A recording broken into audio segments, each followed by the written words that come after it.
আল্লাহ তাআলা কেন এই পৃথিবীতে রাসূল প্রেরণ করেছেন? রাসূল প্রেরণের উদ্দেশ্য কি? নবী রাসূলদের পরিচয় এবং তাদের বৈশিষ্ট্য, এগুলো নিয়ে আমি আজকে আলোচনা করব। এবং নবী রাসূলদের জীবনী থেকে আমাদের আসলে শিক্ষা কি, লেসনটা কি, কি লেসন আমরা নিতে পারি, এই টপিকটা নিয়ে আলোচনা করব। টপিকটা কি সবার কাছে ক্লিয়ার? প্রথমে আমরা উদ্ধার করবার চেষ্টা করি যে কেন আল্লাহ এত রাসূল পাঠালেন পৃথিবীতে, এর কারণটা কি?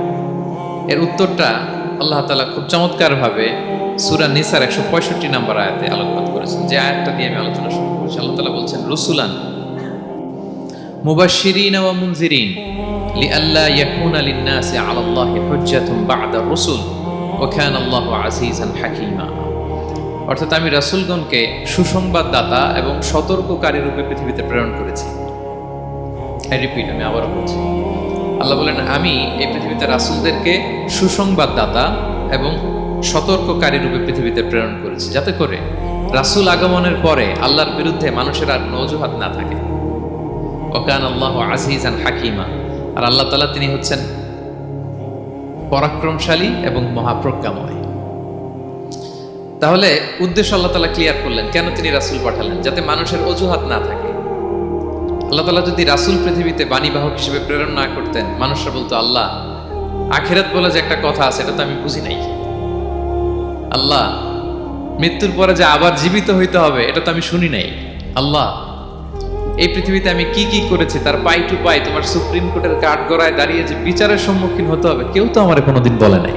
এজন্য আল্লাহ বলেন আমি পৃথিবীতে রাসূল পাঠিয়েছি, যাতে করে মানুষের কোনো এক্সকিউজ না থাকে। আচ্ছা বলেন তো, এখন কি কেউ আল্লাহরে বলতে পারবে আল্লাহ বিচার যে হবে এটা তো আমি জানি না? বলতে পারবে? আল্লাহ আখিরাত বলে যে একটা কথা আছে, পুনরুত্থান, পুনর্জীবিত হইতে হবে, আবার বিচারের সম্মুখীন হইতে হবে, জান্নাত জাহান্নাম আছে, এগুলো তো কোনোদিন আমি শুনি নাই। এই কথা, এই এক্সকিউজ তোলার কোনো সুযোগ কি আর আছে? No excuse will be granted that day, dear brothers and sisters. সেদিন কোনো এক্সকিউজ আল্লাহ তাআলা গ্রহণ করবেন না, কারণ আল্লাহ তাআলা রাসূলদেরকে প্রেরণ করেছেন। তারা আমাদেরকে বিস্তর বর্ণনা করে জানিয়ে গিয়েছে। এবং কেন রাসূলদেরকে প্রেরণ করেছেন? আল্লাহ বলেন যে দুইটা প্রাইম রেসপন্সিবিলিটি দিয়ে আমি রাসূলদেরকে প্রেরণ করেছি। এক নাম্বার মুবাশশিরিন, তারা সুসংবাদদাতা।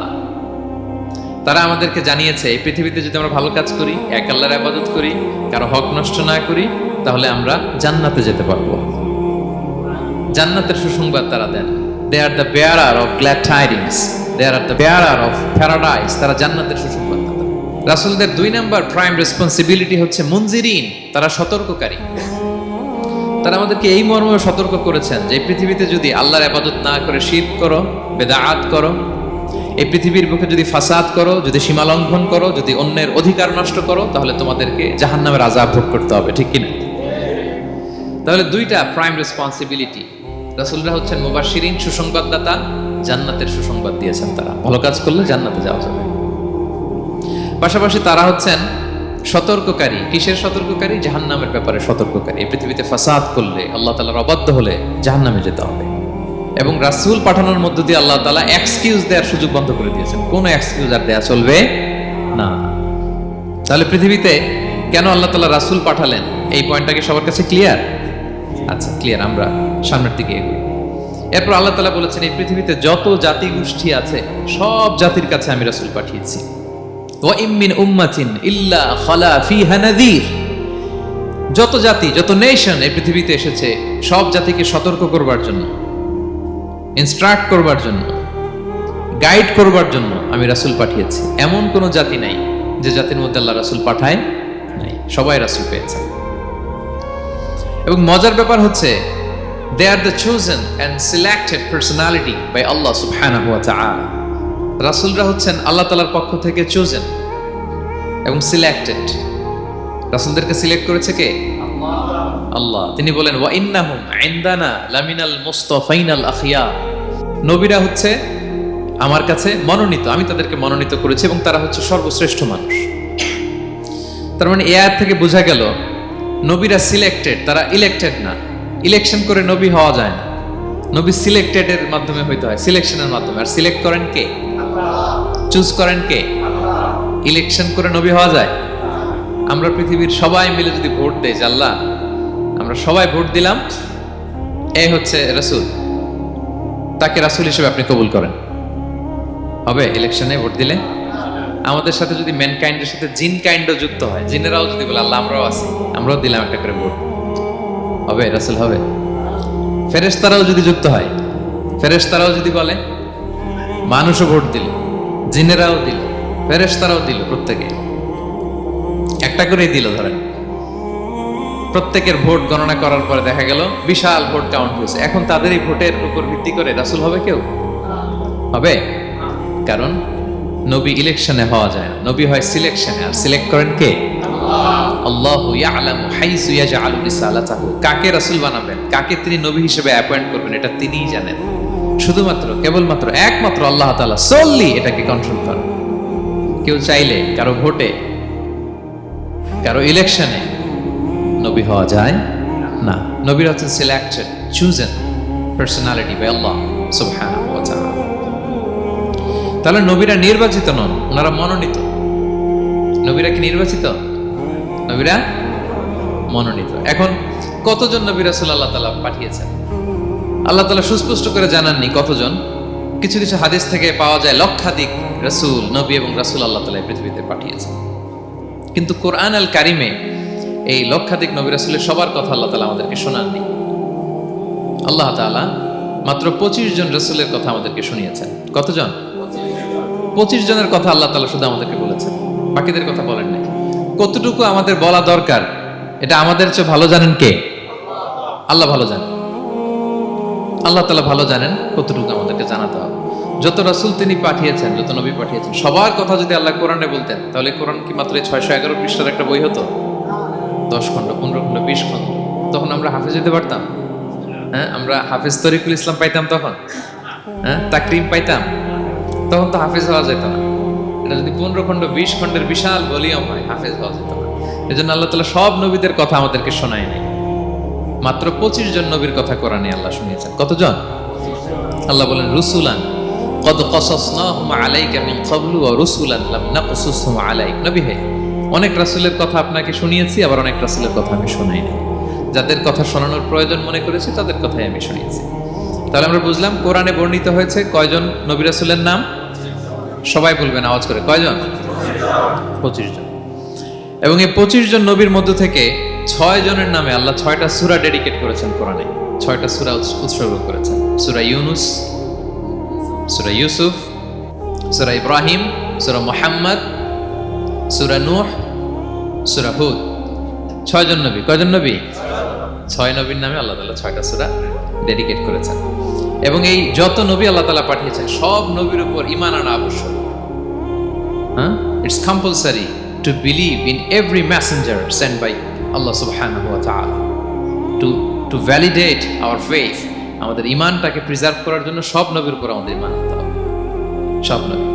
আমরা যে ঈমান আনি, ঈমানে মুফাসসাল, যেখানে 7টা বিষয়ের উপর বিস্তারিত ঈমানের যে ঘোষণা আমরা দেই। আমরা তো বলি যে ঈমানে একটা মুজমাল আর একটা কি মুফাসসাল। ঈমানে মুফাসসালে 7টা বিষয়ের প্রতি ঈমান আনতে হয়।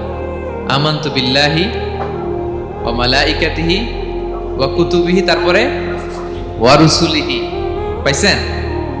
ওয়াল ইয়াউমিল আখিরি ওয়া বিল কদরি খাইরিহি ওয়া শাররিহি মিনাল্লাহি তাআলা ওয়াল বা'সি বা'দাল মাউত। এই 7টা বিষয়ের উপর বিস্তর ঈমান আমাদের আনতে হয়। এই 7টার মধ্যে রাসূলদের ব্যাপার আছে না নাই? রাসূলদের উপর ঈমান আনতে। যদি না আনি তাহলে আরকানুল ঈমান পূর্ণ হবে না, আমার ঈমান পরিপূর্ণ হবে না। তাহলে রাসূলদের উপর পূর্ণাঙ্গ ঈমান আনা এটা আবশ্যক। এবং এই সকল নবী এবং রাসূলদের একটাই ধর্ম ছিল। ধর্মটার নাম কি? সবাই বলুন, কি নাম? সবার একটাই ধর্ম, সব নবীর একটাই ধর্ম। কারণ আল্লাহর কাছে মনোনীত ধর্ম কয়টা?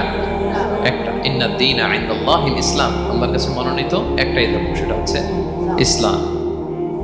এই যে ইহুদি বলে, নাসারা বলে, এগুলো ধর্ম না, এগুলো বংশ, গোষ্ঠী, জাতির নাম অনুসারে নামকরণ করা হয়েছে। যেমন নাসারা এসেছে, ঈসা আলাইহিস সালামের মা মারিয়াম ফিলিস্তিনের নাসিরিয়া শহরে জন্মগ্রহণ করেছেন। নাসিরিয়া, ওইখান থেকে আসছেন নাসারা। ইয়াকুব আলাইহিস সালামের 10 ছেলে, এই 10 ছেলের মধ্যে থেকে এক ছেলের নাম হচ্ছে ইয়াহুদা। এই ইয়াহুদা থেকে এসেছে ইহুদি। কিন্তু সব নবীর ধর্ম একটা। আওয়াজ করে বলুন তো সবাই, সেটা কি? ইসলাম। সবার ধর্ম একটা ছিল ইসলাম। বিষ্ণু ইসা ইসলাম বলেন, ওয়াল আম্বিয়াউ ইখওয়াতুল লিআল্লাতিন। সেই বুখারীর বর্ণনা, নবীগণ হচ্ছে একে অন্যের বৈমাত্রেয় ভাইয়ের মতো। বৈমাত্রেয় ভাই মানে মা ভিন্ন কিন্তু বাবা এক, এরকম হয় না? ধরেন আমার বাবা যদি একাধিক বিয়ে করে, তো প্রত্যেক স্ত্রী গর্ভে যদি সন্তান আসে, তো আমরা সবাই তো ভাই, কি বলেন? কিন্তু মা ভিন্ন। মা কি? তবে বাবা এক। নবীদের দৃষ্টান্তটা এরকম, আল আম্বিয়া ও ইখওয়াতুল লিআল্লাহ, নবীরা হচ্ছেন বৈমাত্রেয় ভাইয়ের মতো, তাদের মা ভিন্ন কিন্তু বাবা এক। বিষ্ণু ইসলাম বলেন উম্মাহাতুহুম শাত্তা ওয়া দীনুহুম ওয়াহিদ, তাদের শরীয়ত, তাদের বিধিবিধান এটা ভিন্ন ভিন্ন, কিন্তু তাদের দিন কি? এক, সেটা হচ্ছে ইসলাম। সকল নবীর ধর্মের নাম হচ্ছে ইসলাম। যেমন ইব্রাহিম আলাইহিস সালামের ব্যাপারে আল্লাহ তাআলা বলেন মা কানা ইব্রাহিমু ইয়াহুদিয়ান ওয়ালা নাসরানিয়ান ওয়ালাকিন কানা হানিফাম মুসলিমা ওয়া মা কানা মিনাল মুশরিকিন। নবী ইব্রাহিম আলাইহিস সালাম উনি ইহুদিও ছিলেন না, নাসারাও ছিলেন না, উনি একনিষ্ঠ মুসলিম ছিলেন। কে ছিলেন? আল্লাহ নবী ইউসুফ আলাইহিস সালাম উনি সবসময় আল্লাহর কাছে দোয়া করতেন, আল্লাহ তাওয়াফানি মুসলিমান ওয়াল হিকনি বিসসালিহিন, আল্লাহ তুমি আমাকে মুসলিম হিসেবে মৃত্যু দিও আর সৎকর্মশীলদের সাথে অন্তর্ভুক্ত করে নিও। তো উনি মুসলিম না হলে এই দোয়া করতেন, আল্লাহ মুসলিম হিসেবে মৃত্যু দিও। সুলাইমান আলাইহিস সালাম রানী বিলকিসের কাছে একটা চিঠি লিখেছেন, এই চিঠি আবার পাঠিয়েছেন হুদহুদ পাখিকে দিয়ে। হুদহুদ পাখি ঠোঁটে করে এটা কামড় দিয়ে নিয়ে বিলকিসের রাজপ্রাসাদের ভেন্টিলেশনের ভিতর দিয়ে ঢুকে বিলকিস লাঞ্চ করে বিশ্রাম নিতেছিল, এর বুকের উপরে চিঠিটা রেখে ফুরুত করে উড়াল দিয়েছে। খুলে দেখে অদ্ভুত এক চিঠি, ইন্নাহু মিন সুলাইমান ওয়া ইন্নাহু বিসমিল্লাহির রহমানির রহিম। তো বিলকিসকে উদ্দেশ্য করে সাল্লাল্লাহু আলাইহি ওয়াসাল্লাম বলেছিলেন আল্লাহ তাআলু আলাইয়া ওয়াতুনি মুসলিমিন, বিলকিস অবাধ্য হয়ো না, বাড়াবাড়ি করো না, মুসলিম হয়ে আমার কাছে ফিরে আসো। কোন নবী বলছেন? তো উনি যদি মুসলিম না হতেন, উনি মুসলিম হওয়ার আহ্বান করতেন? প্রিয় ভাইরা, তাহলে সব নবীর ধর্ম একটা, সেটা কি? ইসলাম। সব নবী একই ধর্মের অনুসারী ছিলেন। এ পর্যায়ে আমরা কমন প্রফিটিক ফিচার্স, 10টা কমন ফিচার আছে যেটা সব নবীদের ক্ষেত্রে প্রযোজ্য, সব নবীদের ক্ষেত্রে এই ফিচারগুলো পাওয়া যায়। এই 10টা কমন ফিচার নিয়ে আলোচনা করবো ইনশাআল্লাহ। এই 10টা কমন ফিচারের 1 নম্বর হচ্ছে আল ওয়াহি। সকল নবীকে আল্লাহ তাআলা ওহী পাঠিয়েছেন, রেভেলেশন, প্রত্যাদেশ। ওহী মানে সিক্রেট মেসেজ, যেটা নবী শোনে আর আল্লাহ জানে, দুনিয়ার মানুষ এটা শোনে। নবীরা বললে কেবল শোনে। সুবহানাল্লাহ। সব নবীকে আল্লাহ এই ওহীটা পাঠিয়েছেন, জিবরাইল আলাইহিস সালাম মারফত ওহী পাঠিয়েছেন, অথবা সরাসরি কিতাব পাঠিয়েছেন, কিংবা সহিফা পাঠিয়েছেন। আল্লাহ তাআলা ইরশাদ করেছেন ইন্না আওহাইনা ইলাইকা কামা আওহাইনা ইলা নূহি ওয়ান নাবিয়িনা মিন বা'দি। নবী নূহ আলাইহিস সালামের পরে সব নবীদের কাছে আমি যেমনি ওহী পাঠিয়েছি, আপনার কাছেও আমি এভাবে ওহী পাঠিয়েছি। সব নবীদের কাছে আমি এভাবে ওহী পাঠিয়েছি। সূরা বাকারার শুরুতে মুত্তাকিদের সংজ্ঞা দিতে যে আল্লাহ তাআলা বলেন ওয়াল্লাযীনা ইউমিনুনা বিমা উনজিলা ইলাইকা ওয়া মা উনজিলা মিন ক্বাবলিক ওয়া বিল আখিরাতি হুম ইউকিনুন। মানে নবী হে, মুত্তাকি তো তারা যারা আপনার উপর যে কিতাব নাজিল হয়েছে এটার উপরও ঈমান আনে, ওয়া মা উনজিলা মিন ক্বাবলিক, এর আগে যত কিতাব নাজিল হয়েছে তার উপরও ঈমান আনে। তা আমরা যদি শুধু কোরআনের উপর ঈমান আনি হবে? তার আগে যত কিতাব, আসমানি কিতাব নাজিল হয়েছে এগুলোর উপরও ঈমান আনার দরকার আছে না নাই? বলেন বলেন। তাওরাতের উপর ঈমান আনতে হবে, জাবুর, ইনজিল, সুহুফে ইব্রাহিম ও মূসা সবগুলোর উপর ঈমান আনতে হবে। তো এই ওহীগুলো আল্লাহ তাআলা নাজিল করেছেন। তাহলে 1 নাম্বার কমন ফিচার হচ্ছে আল্লাহ তাআলা ওহী পাঠিয়েছেন, সব নবীকে ওহী দিয়েছেন। 2 নাম্বার ফিচার হচ্ছে same language of the people. নবীকে আল্লাহ তাআলা যেই জাতিগোষ্ঠীর কাছে পাঠিয়েছেন তিনি ওই জাতির ভাষাতেই কথা বলেছেন। ধরেন মালয় এলাকাতে যদি আল্লাহ নবী পাঠান আর ওই নবী যদি আরবিতে কথা বলে, তা আমাদের মালয়েশিয়ান ভাইরা বুঝবে? আচ্ছা, আরব দেশে যদি আল্লাহ একজন নবী পাঠান, ওই নবী ধরেন যে ম্যান্ডারিনে কথা বলে, চাইনিজ ভাষায়, আরবরা বুঝবে? চায়নাতে ধরেন আল্লাহ তাআলা এক নবী পাঠালো, সে ওখানে যে হিন্দি ভাষায় কথা বলে, চাইনিজ লোকেরা বুঝবে না। তাহলে যেই জাতির কাছে আল্লাহ পাঠাইছেন ওই জাতির ভাষা দিয়ে আল্লাহ নবীকে পাঠাইছেন। সুবহানাল্লাহ। আল্লাহ তাআলা ইরশাদ করেন ওয়ামা আরসালনা মির রাসূলিন ইল্লা বিলিসানি কওমিহি লিউবাইয়িনা লাহুম। আল্লাহ তাআলা যত রাসূল পৃথিবীতে প্রেরণ করেছেন বিলিসানি কওমি, যে জাতির কাছে প্রেরণ করেছেন ওই জাতির ভাষায় প্রেরণ করেছেন, যাতে করে নবীর কথা এরা বুঝে। নবীরা এসেছেন বাণীবাহক হয়ে, এখন এই বাণী যদি বুঝতে না পারে তাহলে কাজ হবে? এজন্য প্রত্যেক নবীকে আল্লাহ তাআলা যে জাতির কাছে পাঠিয়েছেন ওই জাতির ভাষায় পাঠিয়েছেন। 3 নাম্বার হচ্ছে সকল নবীকে আল্লাহ তাআলা very good standard of character দিয়েছেন। চারিত্রিক দৃষ্টিকোণ থেকে অতুলনীয় ছিল এক একজন নবী। পা থেকে মাথা পর্যন্ত কালো দাগ ফেলার মতো কিছু ছিল না। আল্লাহু আকবার।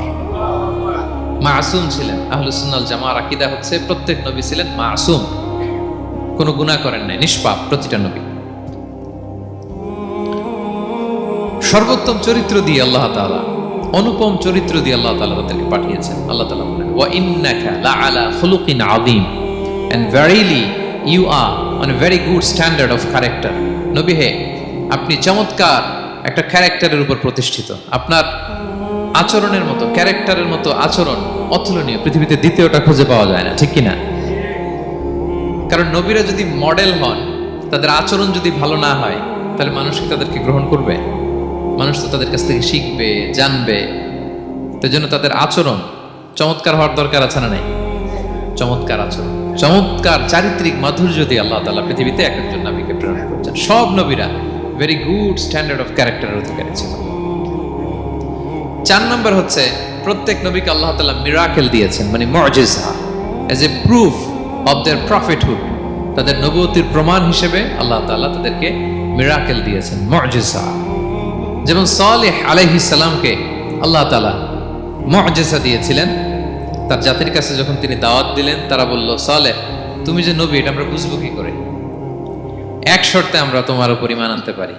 সাল্লাল্লাহু আলাইহি সাল্লাম বললেন, কি শর্ত?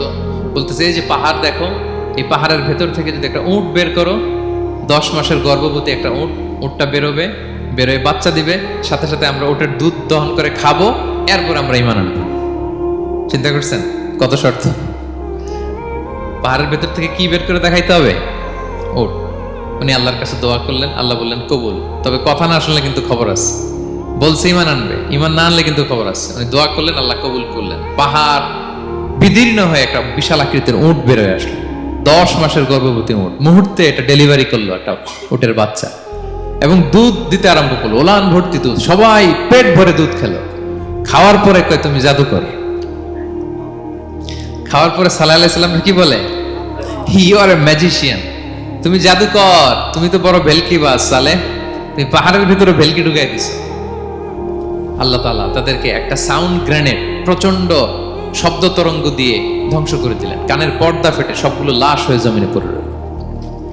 তাহলে এই যে সালেহ আলাইহিস সালাম যেটা দেখাইছেন, এটা কি ভেলকি ছিল? ম্যাজিক ছিল? কি ছিল? মুআজিজা, miracle, as a proof of their prophethood. তাদের নবুয়তির প্রমাণ হিসেবে আল্লাহ তাআলা তাদেরকে মুআজিজা দিয়েছেন। মূসা আলাইহিস সালামের মুআজিজা কি ছিল? লাঠি। ফাআলকাহা ফাইযা হিয়া হাইয়াতুন তাসআ। ওই লাঠি রেখে দিলে মুভিং স্ন্যাক হয়ে যেত, নড়তেছে সাপ, ছবল মারবে। সুবহানাল্লাহ, এটা কি ম্যাজিক ছিল? কি ছিল? মুআজিজা। ঈসা আলাইহিস সালামকে আল্লাহ তাআলা মাইন্ড ব্লোয়িং মুআজিজা দিয়েছেন। অন্ধ ব্যক্তির চোখে হাত বুলিয়ে দিলেই দৃষ্টিশক্তি ফিরে পেত। ধবল রোগী, কুষ্ঠ রোগীর গায়ে টাচ করে দিলে স্কিন পরিষ্কার হয়ে যেত। মৃত ব্যক্তিকে দাঁড়াতে বললে মুহূর্তে দাঁড়িয়ে যেত। কুম বিইذনিল্লাহ, আল্লাহর আদেশে দাঁড়াও বললে লাশ জীবিত হয়ে দাঁড়িয়ে যেত। বেলকিবাজি ছিল এটা? কি ছিল? বিষ্ণু ঈসা ইসলাম দাওয়াত দিচ্ছেন কুরাইশদেরকে, ওরা মানে না। বিষ্ণু নবী পাগল পড়া, বললেন, আচ্ছা বলো কুরাইশের লোকেরা কি বললে বিশ্বাস করবে যে আমি সত্য নবী?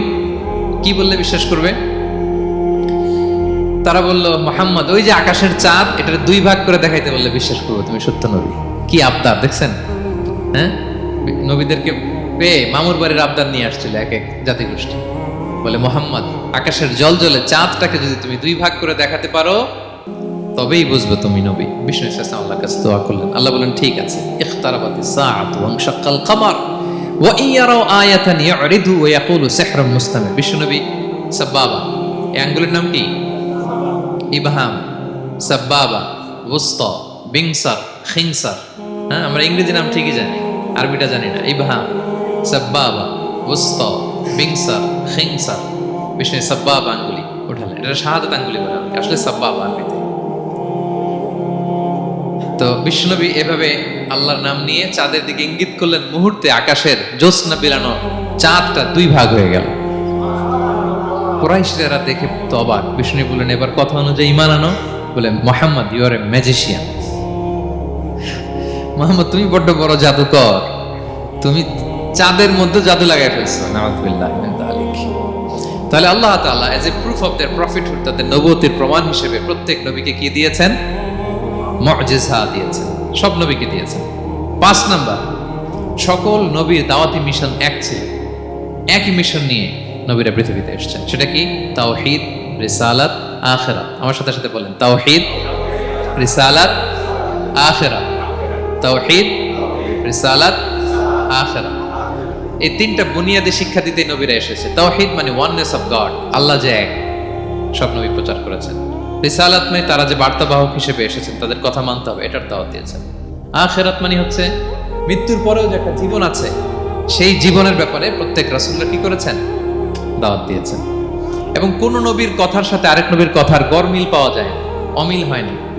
আচ্ছা বলেন তো, কখনো কি হয়েছে কোন এক নবী এসে বলছে যে মৃত্যুর পরে একটা জীবন আছে, আরেক নবী এসে বলছে না, মনে হয় নাও থাকতে পারে?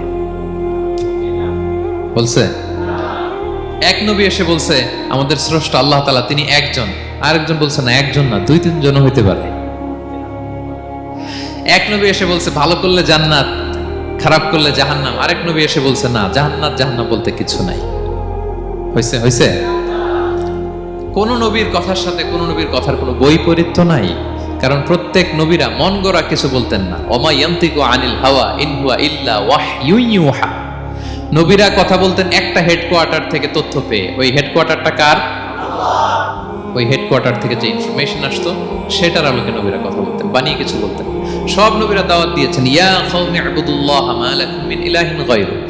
হে আমার জাতির লোকেরা, এক আল্লাহর ইবাদত করো, আল্লাহ ছাড়া অন্য কারো ইবাদত করো না। সব নবীরা বলেছেন ইন্নী লাকুম রাসূলুন আমিন, নিশ্চয় আমি তোমাদের কাছে বিশ্বস্ত রাসূল হিসেবে প্রেরিত হয়েছি। সব নবীরা বলেছেন ইয়াউমা লা তামলিকু নাফসুন লিনাফসিন শাইআ ওয়াল আমরু ইয়াউমা ইযিল লিল্লাহ। এমন এক দিনের মুখোমুখি হতে হবে কেউ কারো উপকার করতে পারবে না। নেতা কর্মীর উপকারে আসবে না, কর্মী নেতার উপকারে আসবে না, পীর সাহেব মুরিদের উপকারে আসবে না, মুরিদ পীর সাহেবের উপকারে আসবে না, হাজবেন্ড ওয়াইফের কিছু করতে পারবে না, ওয়াইফ হাজবেন্ডকে কিছু করে দিতে পারবে না। দিনটা বড্ড ভয়ঙ্কর।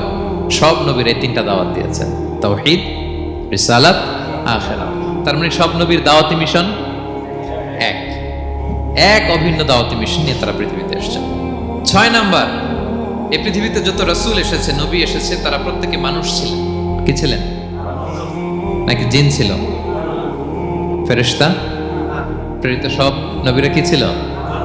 মানুষ ছিল। মক্কার কুরাইশরা বলতো মা লিহাযা রাসূলি ইয়াকুলু আত-তাআমা ওয়া ইয়ামশি ফিল আসওয়াক। ব্যাপার কি, মুহাম্মদ আবার কেমনে রাসূল হয়? আমরাও বাজারে যাই, উনিও যায়, আমরাও বিয়ে করি, উনিও বিয়ে করে, আমাদেরকে মারলে কাটলে লাল রক্ত, ওনার রক্ত বের হয়। তো তারা চাচ্ছিল, তারা বলতেছিল যে মানুষ না দিয়ে আল্লাহ যদি ফেরেশতা পাঠাইতো নবী হিসেবে তাইলে না ভালো হইতো। তালবাহান, এটার কি বলে? ফেরেশতা পাঠালে কি বলতো জানেন? ফেরেশতা পাঠালে বলতো ফেরেশতাদের তো ক্ষুধা লাগে না, এরা বুঝবে কি আমাদের কষ্ট?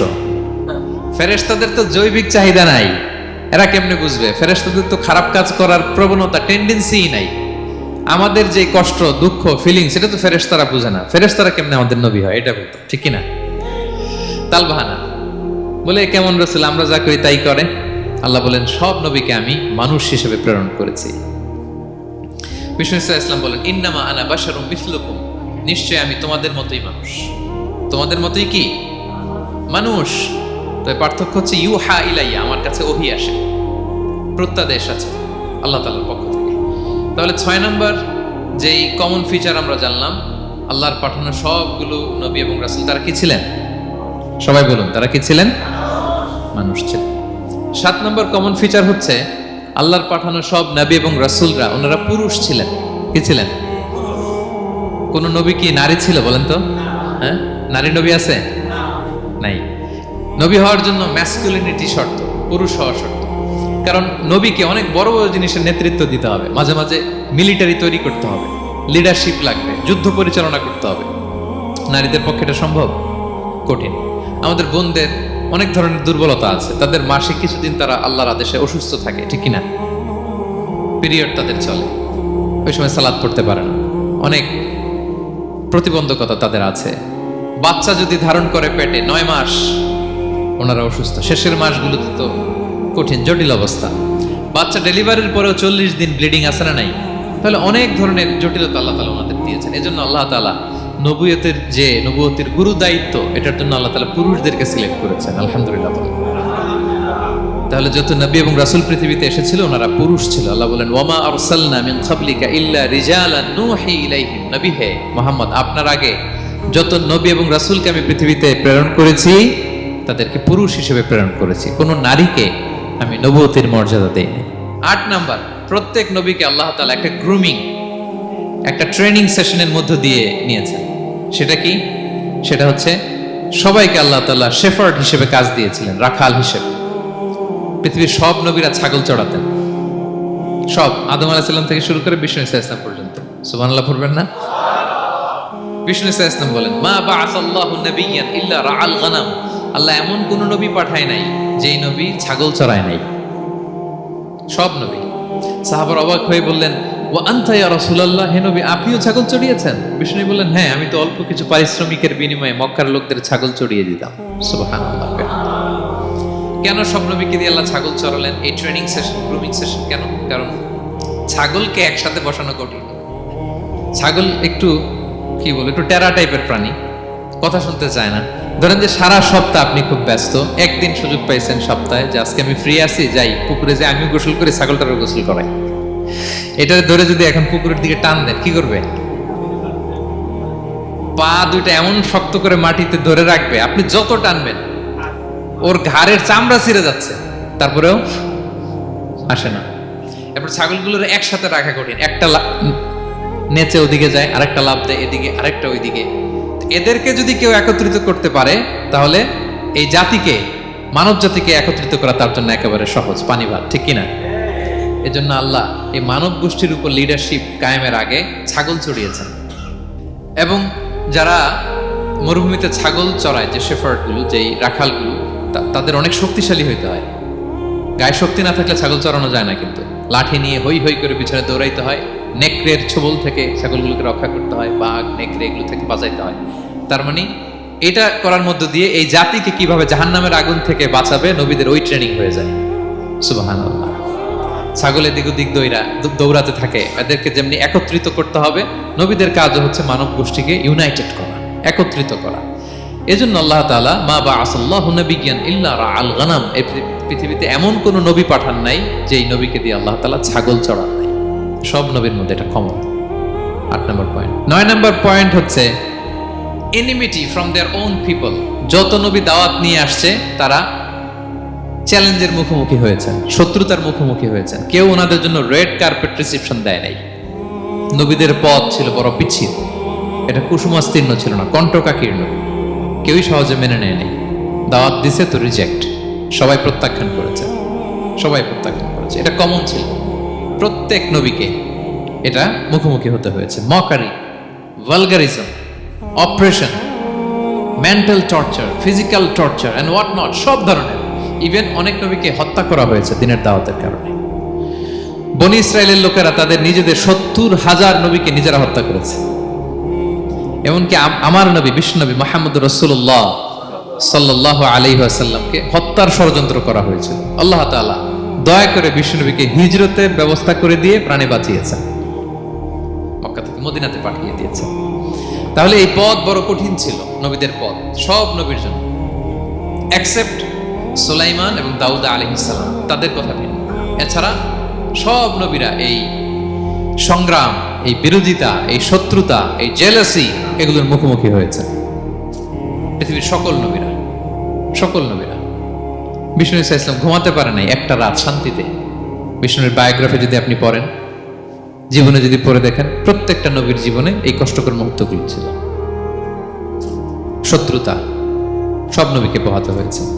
বিষ্ণু ইসা ইসলামের কাছে যখন প্রথম নাজিল হলো ইকরা বিসমি রাব্বিকাল্লাযী খালাক, সূরা আলাকের প্রথম কয়টা আয়াত? 5 আয়াত নিয়ে কোরআনের ভারে নতুন রেভেলেশন পেয়ে বিষ্ণুনবী কাঁপতে আরম্ভ করলেন। কাঁপতে কাঁপতে জ্বর এসে গেল বিষ্ণুনবীর গায়ে, নিচে নেমে আসলেন। খাদিজা রাদিয়াল্লাহু তাআলা আনহাকে বললেন সাম্মিলুনি সাম্মিলুনি, আমাকে কম্বল চাপা দাও, আমার খুব শীত লাগছে, আমার জ্বর এসে গিয়েছে। কাঁপতে লাগলেন বিষ্ণু ইসলাম। খাদিজা রাদিয়াল্লাহু তাআলা আনহার এক চাচাতো ভাই ওয়ারাকা ইবনে নাওফল ছিল ইনজিল কিতাবের পণ্ডিত। খাদিজা রাদিয়াল্লাহু তাআলা আনহা বিষ্ণুনবীকে নিয়ে চাচাতো ভাইয়ের কাছে গেলেন, যে বলেন ভাই ওরাকা দেখেন তো মুহাম্মদ কি বলে, সে কি দেখছে, কি নিয়ে আসছে, কাঁপতেছে আর বলতেছে আমি মরে যাব, আমাকে কম্বল চাপা দাও। ওরাকা বললেন মুহাম্মদ কে এসেছিল বলো তো? বিষ্ণু জিবরাইল ইসলামের বর্ণনা দিলেন। কি বলেছে বলো তো? 5 আয়াতের বর্ণনা বিষ্ণু ইসলাম দিলেন। তখন বিষ্ণু ইসলামের কথা শুনে ওরাকা বলল, তোমার কাছে যে এসেছে ওহুয়ান নামুস, মানে জিবরিল, সে সব নবীদের কাছে এসেছে। মোহাম্মদ তুমি নবী হবা। তুমি কি হবা? তুমি নবী হবা, আখিরি নবী হবা তুমি। যে তোমার কাছে এসেছে সে সব নবীদের কাছে ওহী নিয়ে এসেছিল। আর জেনে রাখো মোহাম্মদ, তোমার এলাকার লোকেরা একদিন তোমাকে এলাকা থেকে বের করে দিবে। ভবিষ্যৎবাণী করতেছিলেন। বিশ্বনবী বললেন, আওয়া মুখরিজিয়াহুম, আমার ভাই বেরাদার, আমার জ্ঞাতি গোষ্ঠীর লোকেরা আমার এলাকা ছাড়া করবে? ওরাকা বললেন, হ্যাঁ। লাম ইয়াতি রাজুলুন ক্বাত্তু বিমিসলি মা জিতা বিহি ইল্লা উদিয়া। তোমার মতো এরকম রিসালাতের দায়িত্ব নিয়ে যারাই কোনো জাতির কাছে এসেছে তাদের সাথে এরকম শত্রুতা করা হয়েছে। বিষ্ণু ইসলাম সেদিনের কথা শুনে, ওরাকার কথা শুনে অবাক হয়েছিলেন। তাহলে সব নবীদের ক্ষেত্রে 9 নম্বর কমন বৈশিষ্ট্য হচ্ছে তাদেরকে বাধার সম্মুখীন হতে হয়েছে। এখনো যারা নবীদের পথে চলবে বা চলে তাদের জীবনে বাধা বিপত্তি আছে না নাই? হ্যাঁ, তারা জেনে বুঝেই এই পথে এসেছে, তারা হিসাব মিলিয়েই এই পথে নেমেছে। এজন্য বাধা বিপত্তি চ্যালেঞ্জ কোনো মুমিনকে তার রাস্তা থেকে সরাতে পারে না, ঠিক কিনা বলেন? এক চুলো নড়াতে পারে। এটা নবীদের পথ, এটা নবীওয়ালা কাজ। এখানে জুলুম থাকবে, এখানে বাধা বিপত্তি থাকবে, এখানে চ্যালেঞ্জ থাকবে। এই পথটা সোজা, সিরাতুল মুস্তাকিম। যদি শেষ মাথায় যাওয়া যায়, ডাইরেক্ট জান্নাতুল ফিরদাউস। আলহামদুলিল্লাহ। তাহলে সব নবীরা বাধার সম্মুখীন হয়েছে। 9টা কমন ফিচার গেল। 10 নম্বর, দ্য লাস্ট কমন ফিচার, পৃথিবীর সব নবীরা ইন্তেকাল করেছে, আর কোন নবী আসবে না। আসবে? পৃথিবীর সব নবীরা মারা গিয়েছেন, কিন্তু আলামুল বারজাখে, বারজাখের জগতে নবীরা জীবিত। আই রিপিট, আমি আবারও বলি, প্রত্যেক নবী তার কবরে জীবিত। আলামুল বারজাখে। আমরা এই দুনিয়াতে আসার আগে যেই জগতে ছিলাম, ওই জগৎটার নাম হচ্ছে আলামুল আরওয়াহ, মানে রুহের জগৎ। সেখান থেকে আমরা এই জগতে এসেছি, এটার নাম আলামুল দুনিয়া, দুনিয়ার জগৎ। আবার মৃত্যুর পরে যে নতুন এক্সটেশনে আমরা যাব, সেটার নাম হচ্ছে আলামে বারজাখ, বারজাখের জগৎ। নবীরা ওই বারজাখের জগতে জীবিত। বিষ্ণু ইসলাম সুনানে আবু দাউদের হাদিসে বলেন যে, ইন্নাল্লাহা হাররামা আলাল আরদি আন তাকুলা আজসাদাল আম্বিয়া। আল্লাহ তাআলা এই জমিনকে, নবীদের দেহকে কনজিউম করাকে হারাম করে দিয়েছেন। মানে জমিনের জন্য নবীদের লাশকে পচিয়ে ফেলা, খেয়ে ফেলা হারাম। যত নবী যেখানে ইন্তেকাল করেছেন, তাদের পবিত্র দেহ মোবারক এখনো আগের মতো একেবারে যখন মৃত্যুবরণ করেছিলেন তখন লাশটা যেমন তাজা ছিল, এখনো প্রত্যেকে তার কবরে এরকম তাজা লাশ নিয়ে শুয়ে আছে। প্রত্যেক নবী কবরে জীবিত। বিষ্ণু ইসলাম ওনার কবরে জীবিত। তবে এটা বারজাকি জগতে। এই দুনিয়া তিনি যেভাবে জীবিত ছিলেন ওইভাবে না, বারজাকি জগতে জীবিত। আমরা যখন প্যারা নবীর উপর সালাম পৌঁছাই, দুরুদ পড়ি, প্রত্যেক ফেরেশতা, একটা ফেরেশতা আছে এই দুরুদগুলোকে নিয়ে বিষ্ণুনবীর কাছে পৌঁছায়। আপনার বাবার নাম, আপনার নাম বলে ফেরেশতা বলে যে অমুকের ছেলে অমুক আপনাকে সালাম দিয়েছে। বিষ্ণুনবী কবর থেকে নিজে ওই সালামের উত্তর বলে, কারণ বিষ্ণু ইসলাম বারজাকের জগতে তিনি জীবিত। হায়াতুন নবী, বারজাকের জগতে তিনি জীবিত। আর এখানে বিষ্ণু ইসলাম বলেন, আল আম্বিয়া ও আহিয়াউন ফি কুবুরিহিম ইউসাল্লুন। নবীরা তাদের কবরে জীবিত, সেখানে তারা সালাত আদায় করে।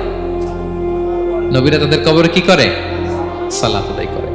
তাহলে এই 10টা হচ্ছে কমন ফিচার্স এমন প্রফেটস।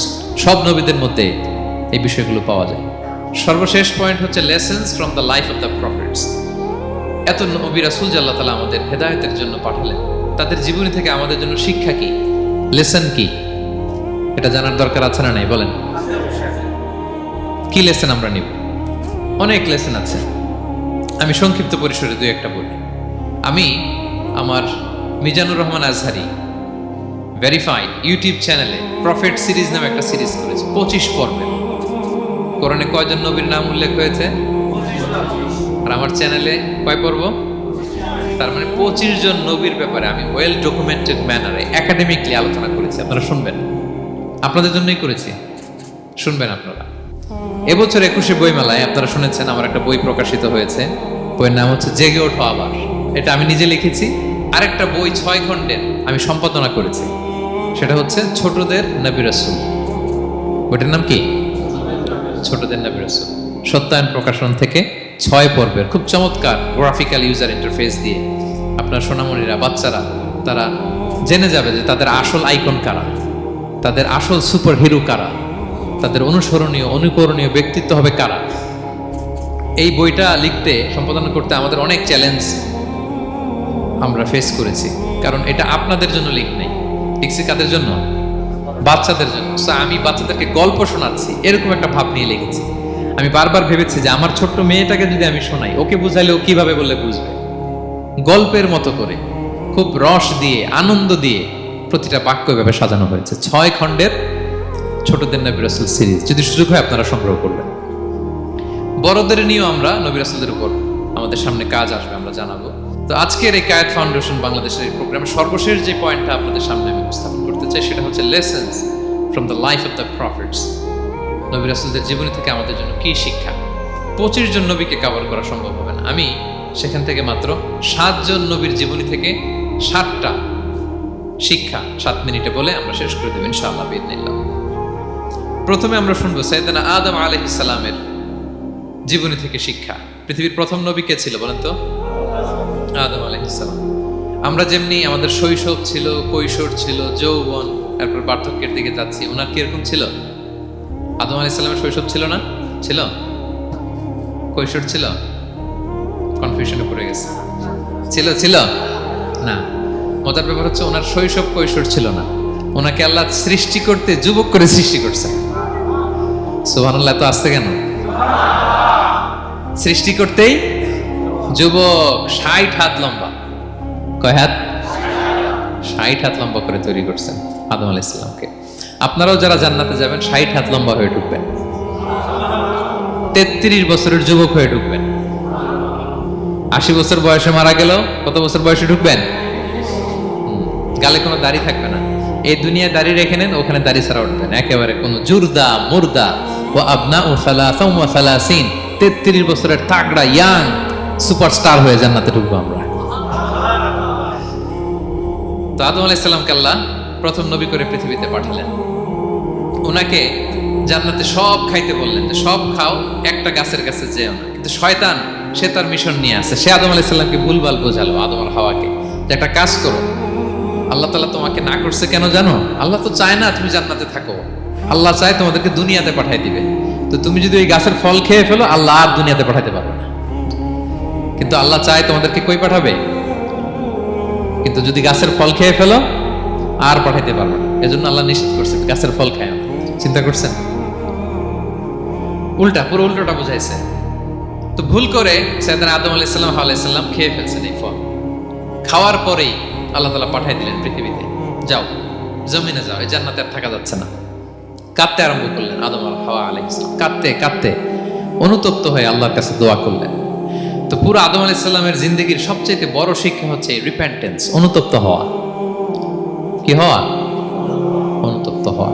আমরা ভুল করব, কুল্লুকুম খাত্তাউন, আমরা সবাই পাপী। সবাই কি পাপী? কে পাপ করি না? আমরা সবাই পাপী। কিন্তু মনে রাখবেন, আমাদের পাপ যত বড় হোক, আল্লাহর রহমতের দরিয়া তার চাইতেও বড়, অনেক বড়। তিনি দয়াময়, তিনি মেহেরবান, তার দয়ার শেষ নাই, তার মায়ার শেষ নাই। তার রহমতের দরিয়া যে কত বড় আপনি কল্পনাও করতে পারবেন না। শয়তান আর আমাদের মধ্যে পার্থক্য হচ্ছে, শয়তান পাপ করে পাপে অটল থাকে, কিন্তু বিশ্বাসীরা পাপ করার সাথে সাথেই ক্ষমা চায় কার কাছে? এটা হচ্ছে আদম আলাইহিস সালামের জীবনী থেকে আমাদের জন্য সবচেয়ে বড় লেসন। সাইয়েদনা আদম আলাইহিস সালাম উনি ভুল করে যখন বুঝতে পারলেন, অনুতপ্ত হলেন, চোখের পানি ছাড়লেন। 2 ফোঁটা পানি আল্লাহর কাছে সবচাইতে প্রিয়। এক হচ্ছে জেহাদের ময়দানে মুজাহিদের গা বেয়ে ঝরে পড়া রক্তের ফোঁটা, 2 হচ্ছে অনুতপ্ত বান্দার চোখের পানির ফোঁটা। অনুতপ্ত বান্দা নিজের ভুল স্বীকার করে মাথাটা নিচু করে চোখের পানি ছেড়ে দিয়ে যখন আল্লাহর কাছে কাঁদে, তার চোখের পানি চোখ বেয়ে নাকের ডগা বেয়ে জমিনে ড্রপ করার আগেই আল্লাহ তার সব গুনাহ মাফ করে দেয়। সাইয়েদনা আদম আলাইহিস সালাম কাঁদতে আরম্ভ করলেন। কাঁদতে কাঁদতে অনুতপ্ত হয়ে দোয়া করলেন, রব্বানা যালামনা আনফুসানা ওয়া ইল্লাম তাগফির লানা ওয়া তারহামনা লানাকুনান্না মিনাল খাসিরিন। রব্বানা, হে আমাদের রব, যালামনা আনফুসানা, আমরা আমাদের নফসের উপর জুলুম করেছি, ভুল করেছি, অন্যায় করেছি, অপরাধ করেছি। ওয়া ইল্লাম তাগফির লানা, আল্লাহ তুমি যদি ক্ষমা না করো, তুমি যদি মাফ না করো, লানাকুনান্না মিনাল খাসিরিন, আল্লাহ আমরা ধ্বংস হয়ে যাব, আমরা ক্ষতিগ্রস্ত হয়ে যাব, আমরা লুজার হয়ে যাব। এই বাক্যগুলো বলে বলে যখন আল্লাহ তাআলার কাছে দোয়া করলেন, আল্লাহর রহম হলো, আল্লাহ দয়া করে সাইয়েদনা আদম আর হাওয়া আলাইহিস সালামকে ক্ষমা করে দিলেন। ক্ষমা করে আবার জান্নাতের এন্ট্রির ঘোষণা দিলেন যে আবার দুনিয়ার জীবন শেষ করে আসো, যেখান থেকে আসছিল আবার ওখানে ঢুকতে পারবে। তাহলে আদম আলাইহিস সালামের জীবন থেকে আমরা যে লেসনটা পাই সেটা কি ভাই? বলেন বলেন। অনুতপ্ত হওয়া, রিপেন্টেন্স। আমরাও যদি জীবনে ভুল করি কি করবেন? ভুলের উপর অটল থাকবেন, অনড় থাকবেন, একগুঁয়ে ধরে বসে থাকবেন, সীমা লঙ্ঘন করবেন? আমরা ক্ষমা চাইব। কার কাছে ক্ষমা চাইব? ক্ষমা দেওয়ার জন্য তিনি বসে থাকেন। শেষ রাতে আল্লাহ প্রথম আসমানে চলে আসেন। প্রথম আসমানে এসে ডাকতে থাকেন, আলা মিন মুস্তাগফিরিন আগফির আলা। কে ক্ষমা চাবা? কে পাপ করেছে, জুলুম করেছে বলো, আমি ক্ষমা দেওয়ার জন্য আসছি। আলা মিন মুস্তারজিকিন আরযুক আলা। কার রিজিকের দরকার, কার চাকরি নাই, কার ব্যবসা মন্দা, আমার কাছে চাও, আমি আল্লাহ বাড়িয়ে দেব। কার কি লাগবে বল, আমি দেব। আল্লাহ তাআলা দেওয়ার জন্য আসছে, আমি নেয়ার জন্য উঠতে পারি না। আমরা যেন আল্লাহ তাআলার কাছে চাই বেশি বেশি, এবং ভুল করলে যেন আমরা অনুতপ্ত হই। ভুল করলে আমরা কি হব? সাইয়েদনা আদম আলাইহিস সালামের জীবন থেকে আমরা এটা শিখলাম। 2 নম্বরে সাইয়েদনা নূহ আলাইহিস সালামের লাইফ থেকে আমরা কি শিখি? ওনার লাইফ থেকে আমরা শিখি হচ্ছে কনসিস্টেন্সি, মানে লেগে থাকা। ভালো কাজের জন্য কি করা? লেগে থাকা। উনি 950 বছর দাওয়াত দিয়েছিলেন ওনার জাতিকে। কয় বছর বলেন তো? 950 বছরের দাওয়াতি কার্যক্রমের ফলে উনি ফলোয়ার জোটাইতে পারছেন কয়জন জানেন? 80 জন। কয়জন? এরাই আমাদের পূর্বপুরুষ। আমরা পৃথিবীর সবাই কিন্তু এদেরই নাতিপুতি। এই 80 জনকে নিয়ে উনি নৌকার উপর উঠছিলেন, কিস্তির উপর, আর বাকিটা তো মহাপ্লাবন দিয়ে আল্লাহ ধ্বংস করে দিয়েছেন। ওই 80 জন আবার জমিনে এসে জমিন আবাদ করা শুরু হলো, ওখান থেকে পৃথিবীর সকল মানুষ। সুবহানাল্লাহ। উনি বলেন, ক্বালা রাব্বি ইন্নী দাআউতু কওমি লাইলান ওয়া নাহারা। আল্লাহ, আমি দিন রাত এক করে আমার জাতিগোষ্ঠীকে দাওয়াত দিয়েছি। ফালাম ইয়াজিদহুম দুআই ইল্লা ফিরারা। কিন্তু আমারে দেখলে লোকগুলো ভেগে ভেগে যায়। আর কি করে? আমার কথা যেন শুনতে না হয়, এরা কানে আঙ্গুল দিয়ে রাখে আর মুখে কাপড় পেঁচিয়ে রাখে। নূহ আলাইহিস সালাম তারপরও থামতেন না, কন্টিনিউয়াস দাওয়াতি কাজ। লোকজন নূহ আলাইহিস সালামকে পিটিয়ে আধামরা করে কাঁথা দিয়ে পেঁচিয়ে পাহাড়ে রেখে আসতেন। ওইখান থেকে এসে নূহ আলাইহিস সালাম আবার দাওয়াত দিতে শুরু করতেন। What a consistency! কিভাবে লেগেছিলেন! 950 বছর তিনি দাওয়াত দিয়েছেন, মাত্র 80 জন ফলোয়ার হয়েছিল। তাহলে আমরা অল্প দাওয়াতি কাজ করেই আমরা হতাশ হয়ে যাই। হায় রে, আমার কথা শুনলো না, হায় রে আমার কথা পৌঁছাইল না, হায় রে আমার কাছে এসে কেউ মুসলিম হইল না, হায় রে আমার কথা। অস্থির। আপনার কাজ হচ্ছে পৌঁছে দেওয়া, আপনার কাজ হচ্ছে কোরআনের কথা মানুষকে বলা। এটা দিয়ে কতটুকু কি হবে এটার ফয়সালা কার? তাহলে নূহ আলাইহিস সালামের জীবনী থেকে আমাদের শিক্ষা হচ্ছে কনসিস্টেন্সি। 950 বছর উনি লাগাতার দাওয়াত দিয়েছেন, থামে নাই, হতাশ হয় নাই, হাল ছাড়ে নাই। নবীরা কখনো হাল ছাড়ে না। সুবহানাল্লাহ পড়ে। 3 নাম্বার, ইব্রাহিম আলাইহিস সালামের জীবনী থেকে আমাদের জন্য শিক্ষা হচ্ছে ওবিডিয়েন্স, আনুগত্য। কি করে আল্লাহ তাআলার কাছে আনুগত্য করতে হয়। আল্লাহু আকবার। আমি মনে হয় 1 ঘন্টার উপরে আলোচনা করেছি আমার প্রফেট সিরিজ ইব্রাহিম আলাইহিস সালামের জীবনী নিয়ে। ওনার পুরো জীবনটা, আল্লাহ কোনো কিছু বলতে দেরি, আল্লাহর আদেশের সামনে মাথা পেতে দিতে ইব্রাহিম আলাইহিস সালামের দেরি হয় না। আল্লাহ বলছেন আসলিম, ওয়া ইয ক্বালা রাব্বুহু আসলিম ক্বালা আসলামতু লিরাব্বিল আলামিন। হে ইব্রাহিম, সারেন্ডার, সারেন্ডার। সুবহানাল্লাহ। ইব্রাহিম আনুগত্য করো। আল্লাহ আনুগত্য করছে।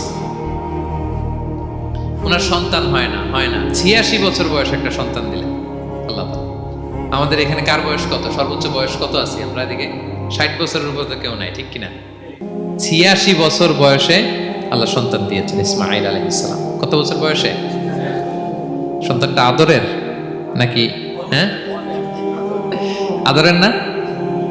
শেষ কালে একটা সন্তান পেলেন 86 বছর বয়সে। ইব্রাহিম আর হাজেরার ঘরকে উজাড় করে ফুটফুটে এক সন্তান ইসমাঈল আলাইহিস সালাম আসলেন।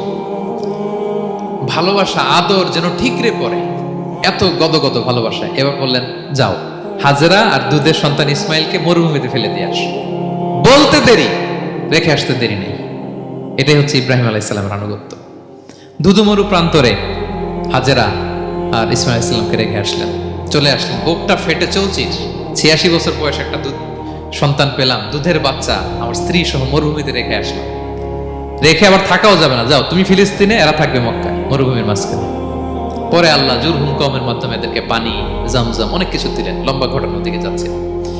এরপর হৃদয় যখন ফেটে চৌচির হয়ে যায়, তখন আল্লাহ তাআলা বলেন ঠিক আছে যাও, যা একটু ছেলেরা দেখে আসো। এবার যে দেখে ছেলেরা আরো মায়া লাগে, কারণ একটু বড় হয়েছে তো, এবার দৌড়াইতে পারে, হাঁটতে পারে। সুবহানাল্লাহ বলেন। এবার যখন দৌড়াইতে পারে, হাঁটতে পারে, আব্বু আব্বু বলে ডাকতে পারে, মায়াটা যখন একটু গাঢ় হয়েছে, আল্লাহ বলে এবার ছেলেরা জবাই করো। দেখছেন কি পরীক্ষা? 86 বছর বয়সে সন্তান পেল, রেখে আসলো মরুভূমিতে, একটু বড় হইল, দেখা করতে গেল, এবার বলে জবাই করো। জবাই করো বলতে দেরি, ছুরি চালাতে দেরি হয়নি। কুরবানির ইতিহাস লম্বা, ইতিহাস দিকে যাব। এরপরে আল্লাহ কবুল করলেন। এরপরে বললেন বাপ বেটা মিলে মরুভূমির মধ্যে ঘেমে ঘেমে একটা ঘর বানাও। এরপরে ঘোষণা দাও মানুষকে, যেটা আমার ঘর। বাপ বেটা মিলে কষ্ট করে একটা ঘর বানালেন।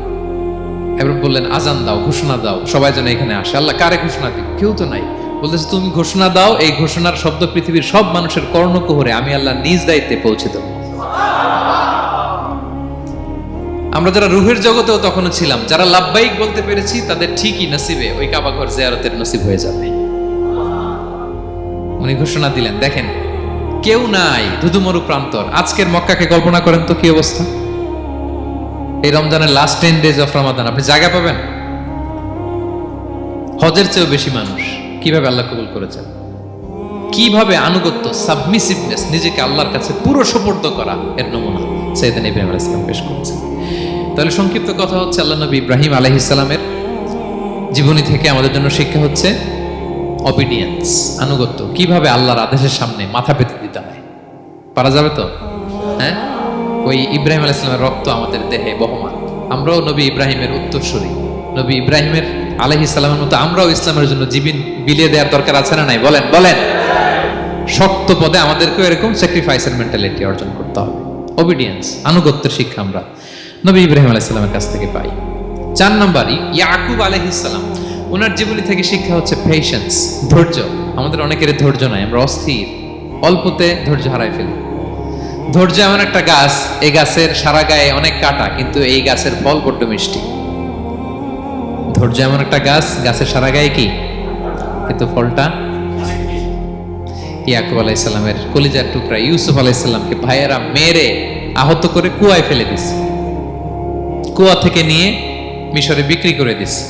এখন এতিম হয়ে আরেক জায়গায় থাকে। বাবার কলিজা ফেটে যায়, ছিঁড়ে যায়, কিন্তু কাউরে বিচার দেয় না, কাউরে কিছু বলে না। উনি বলে ইন্নামা আশকু বাসি ওয়া হুজনি ইলাল্লাহ, আমার দুঃখ, কষ্ট, মনের জ্বালার যন্ত্রণা আমি একজনের বলি, তিনি কে?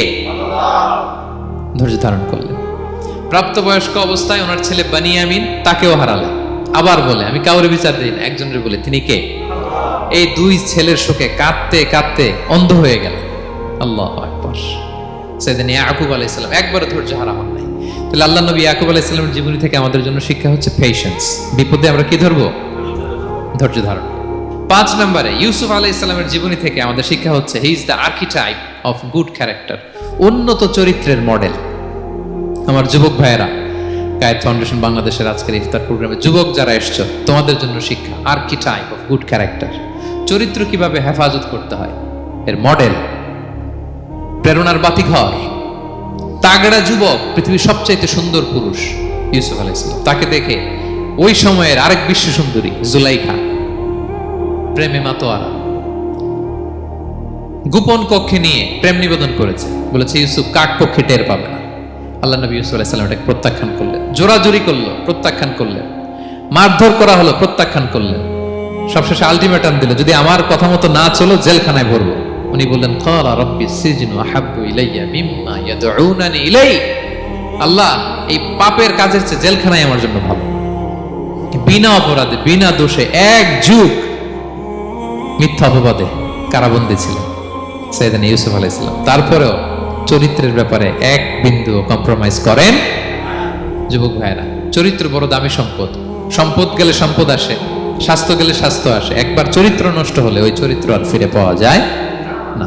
সাইয়েদনা ইউসুফ আলাইহিস সালামের জীবনী থেকে আমাদের শিক্ষা হচ্ছে চরিত্রকে কিভাবে প্রিজার্ভ করতে হয়। এটা 6 নম্বরে, সাইয়েদনা ঈসা আলাইহিস সালামের জীবনী থেকে আমাদের জন্য শিক্ষা হচ্ছে স্লেভারি, দাসত্ব। কারণ আমরা সবাই গোলাম একজনের, বলেন তো কার গোলাম? আল্লাহর গোলাম। কিন্তু ওনার সব উম্মতেরা মানে খ্রিস্টানরা তাকে বলে সান অফ গড, উনি নাকি আল্লাহর সন্তান। নাউজুবিল্লাহ পড়েন। ওনার মা ম্যারি মানে মারিয়াম আলাইহিস সালাম নাকি আল্লাহর স্ত্রী, নাউযুবিল্লাহ।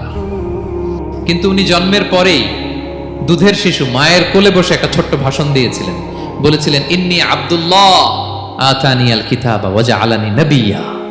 আল্লাহ আমাকে আল্লাহর গোলাম বানিয়ে পাঠিয়েছেন। দেখেন কি নবী, প্রথমে এসে বলেন আমি কিন্তু রাসূল। একে তো দুধের শিশু, মুখের প্রথম কথা কি? ইন্নী আব্দুল্লাহ, আমি আল্লাহর গোলাম। যাতে করে পুরো খ্রিস্ট সমাজের বিরুদ্ধে দলিল হয়ে থাকে যে তোমাদের নবী পৃথিবীতে এসে তার মুখ নিঃসৃত প্রথম শব্দটাই ছিল আমি আল্লাহর দাস, আমি আল্লাহর গোলাম। এবং উনাকে ওনার মাকে আল্লাহ স্পেশাল ইন্টারোগেট করবেন কিয়ামতের দিন। ঈসা, মারিয়াম, তোমরা কি বলে আসছিলা যে তুমি আমার বউ আর তুমি আমার সন্তান? ওনারা কাচুমাচু করে থার করে কাঁপবে আল্লাহর সামনে, কারণ এটা শিরকের প্রশ্ন। তারা বলবে আল্লাহ, আমরা যদি বলতাম আপনি তো জানতেন, আপনি যা শিখিয়েছেন আমরা তাই বলেছি। আল্লাহ জানেন যে উল্টাপাল্টা কিছু বলে নাই, তারপরেও কোটি কোটি মানুষের সামনে এত বিশাল জনগোষ্ঠী কেন এই নবীকে আল্লাহর সন্তান বললো? আল্লাহ তাআলা ঈসা আলাইহিস সালামকেও ছাড়বেন, জিজ্ঞেস করবেন। তিনি বলবেন আল্লাহ, আমি যে তোমার গোলাম এটার দাওয়াত দিয়েছি, আর আজীবন গোলামের মতোই ছিলাম। ঈসা আলাইহিস সালাম কৃষকের সাথে, মজুরের সাথে, কুলির সাথে, ধোপাতের সাথে বন্ধুত্ব করেছিলেন। সমাজের নিচু শ্রেণীর লোকেরা ছিল তার ফলোয়ার। আল্লাহু আকবার। তাহলে সাইয়েদনা ঈসা আলাইহিস সালামের জীবনী থেকে আমরা শিখলাম আমরা সবাই আল্লাহর গোলাম, আল্লাহর দাস। সর্বশেষ নবী, বিশ্ব নবী, পেয়ারা নবী মুহাম্মদুর রাসূলুল্লাহ সাল্লাল্লাহু আলাইহি সাল্লামের জীবনী থেকে কি শিক্ষা? এই শিক্ষা তো বলতে গেলে ঘন্টার পর ঘন্টা লাগবে। একটা শিক্ষা শুধু বলি, সেটা হচ্ছে মার্সি। ওমা আরসালনাকা ইল্লা রাহমাতাল লিল আলামিন। I have sent you as a mercy for the entire universe. নবী হে, আমি আপনাকে গোটা বিশ্বের সবার জন্য রহমত করে প্রেরণ করেছি। তিনি মানুষের জন্য রহমত, তিনি প্রাণীর জন্য রহমত, তিনি পাখির জন্য রহমত, তিনি স্ত্রীদের জন্য রহমত, তিনি উম্মতের জন্য রহমত, তিনি তার ফলোয়ার সাহাবীদের জন্য রহমত। ঠিক কিনা? তিনি কত রহমতের নবী ছিলেন? বিষ্ণু ইসলাম কতটা রহমতের নবী ছিলেন? ছোট্ট একটা উদাহরণ দিয়ে শেষ করি। বিষ্ণু ইসলাম বলেন লিকুল্লি নাবিয়িন দাওয়া মুস্তাজাবা। আল্লাহ প্রত্যেকটা নবীকে একটা করে দোয়ায়ে মুস্তাজাবা দিয়েছেন। মানে এমন দোয়া, এই দোয়া করতে দেরি কিন্তু দোয়া কবুল হতে দেরি হয়। সব নবীকে আল্লাহ বলছেন এই নবীরা তোমাদের প্রত্যেককে একটা করে দোয়া করার সুযোগ দিলাম এই দুনিয়াতে, এবং দোয়াটা করার সাথে সাথেই কবুল করে ফেলবে। বিষ্ণু বলেন লিকুল্লি নাবিয়িন দাওয়া মুস্তাজাবা। সব নবীরা একটা করে দোয়া মুস্তাজাব পেয়েছেন, দাআউ বিহা। আর নবীরা ওই দোয়াটা দুনিয়াতেই করে ফেলছে। সব নবীর ওই স্পেশাল দোয়া যেটা করলেই কবুল, ওটা সব নবীরা কি করছে? দুনিয়াতেই করে ফেলেছে। কিন্তু বিশ্বনবী বলেন ওয়া ইন্নী আখতাবিউ দাওয়াতি শাফাআতান লি উম্মতি ইয়াউমাল কিয়ামা। আমি আমার সেই দোয়াটা এই দুনিয়ার বুকে অন্যান্য নবীদের মতো করি নাই। আমি আমার দোয়াটা আমার গুনাহগার উম্মতের জন্য কিয়ামতের কঠিন দিনে তারা যখন মুসিবতে পড়ে যাবে, ওই মুসিবত থেকে বাঁচার জন্য ওই দোয়াটা আমি আমার উম্মতের জন্য রেখে দিয়েছি। ওয়া ইন্নী আখতাবিউ দাওয়াতি শাফাআতান লি উম্মতি ইয়াউমাল কিয়ামা। সব নবীরা এই দোয়াটা করেছে, দুনিয়াতেই কবুল হয়ে গিয়েছে। কিন্তু বিষ্ণু বললেন আমি চাইলে এই দোয়াটা করতে পারতাম। তায়েফের ময়দানে বিষ্ণুনবী ওই দোয়া করলে বিষ্ণুনবীর গা দিয়ে রক্ত ঝরে না। কুরাইশদের সাথে বিষ্ণুনবীর 3 বছর জেল খাটা লাগে না। মদিনাতে বিষ্ণুনবী অনেক না খেয়েছিলেন, পেটে পাথর বেঁধেছিলেন, দোয়া করলে জান্নাত থেকে খাবারের বস্তা চলে আসতো, মুহূর্তেই কবুল। জীবনের কোনো কঠিন পরিস্থিতিতে বিষ্ণুনবী এই দোয়াটা করেনি। বিষ্ণু বলেন আমি আমার এই দোয়াটা স্পেশালি আমার গুনাহগার উম্মতের জন্য রেখে দিয়েছি। কিয়ামতের কঠিন ময়দানে আমার গুনাহগার উম্মত যখন বিপদে পড়ে যাবে, তাদেরকে ওই বিপদ থেকে বাঁচানোর জন্য ওই দোয়াটা আমি প্রিজার্ভ করে দিয়েছি। বিষ্ণু ইসলাম আমার জন্য এই দোয়াটা রেখে দিয়েছে। প্রিয় ভাইয়েরা, এই দোয়াটা আপনার জন্য রেখে দিয়েছেন। বিষ্ণুনবী দোয়াটা আমাদের জন্য রেখে দিয়েছেন। চাইলে এই দুনিয়াতে এই দোয়াটা করতে পারতেন, করেন নাই। সব নবীরা করে ফেলেছেন। এজন্য বিষ্ণুনবীকে বলা হয়েছে ওমা আরসালনাকা ইল্লা রাহমাতাল লিল আলামিন। নবী হে, I have sent you as a mercy for the entire universe. গোটা বিশ্বের জন্য আপনাকে আমি রহমত করে প্রেরণ করেছি। আপনি রহমতের নবী, আপনি দয়ার নবী, মায়ার নবী। বিষ্ণুনবীর জীবনী থেকে শিক্ষা হচ্ছে আমরাও যেন আমাদের অধীনস্থ যারা আছে তাদের প্রতি যেন রহমদিল হই। আমরা আমাদের প্রতিবেশীদের প্রতি যেন রহমদিল হই। আমরাও আমাদের ফ্যামিলির সদস্যদের প্রতি যেন রহমতিল হই। এই মার্সি, এই দয়া মায়ার ছোঁয়া যেন বিষ্ণুনবীর উম্মত হিসেবে আমাদের হৃদয়েও থাকে। সবাই পড়ি আমিন। তাহলে সম্মানিত সুধী, নবীদের এই লাইফ লেসন থেকে আমরা যেগুলো শিখলাম, এগুলো আমাদের জীবনে বাস্তবায়নের দরকার আছে না নাই? বলেন বলেন। বেশি বেশি নবীদের জীবন চর্চা করবেন তো? প্রফেট সিরিজের যে লেকচারগুলো আপনাদের জন্য রেখেছি আপনারা শুনবেন তো? সবাই ছেলে মেয়েদেরকে নবীদের জীবনী শেখাবেন তো? তারাই হচ্ছে আমাদের রিয়াল হিরো, তারাই হচ্ছে সুপার হিরো, দে আর আওয়ার আইকন। এবং আমাদের হেদায়েতের জন্য তাদেরকে আল্লাহ তাআলা আমাদের কাছে পাঠিয়েছেন।